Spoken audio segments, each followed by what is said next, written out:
In today's video, I'm going to show you how to view Chrome cookies step by step using Chrome's built-in settings.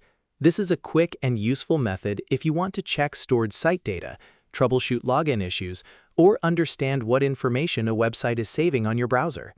It's simple, and you do not need any extra software or extensions. If this video helps you, be sure to hit the like button and subscribe for more easy browser tutorials just like this one. Alright, let's jump in. First, open Google Chrome and go to the website you want to inspect. Once the page is loaded, look at the address bar. On the left side of the website address, you'll see a small settings icon or site controls icon. Click that icon to open the site information menu. From here, look for the option that says Cookies and Site Data. Click on it to continue. This will open a panel where Chrome shows data stored by that website, including cookie-related information.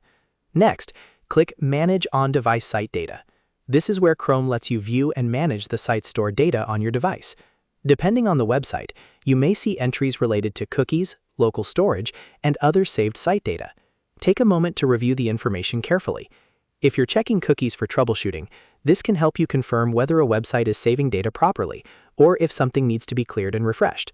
If you're learning how browser cookies work, this is also a great way to see how websites keep you signed in, remember preferences, and store session information.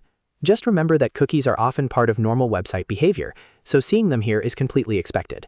Once you've finished viewing the data, you can simply close the panel and continue browsing. That's it. You've now learned how to view Chrome cookies using the site settings in the address bar. If this tutorial helped, please give it a like, subscribe to the channel, and turn on notifications so you don't miss the next easy how-to video. Thanks for watching, and I'll see you in the next one.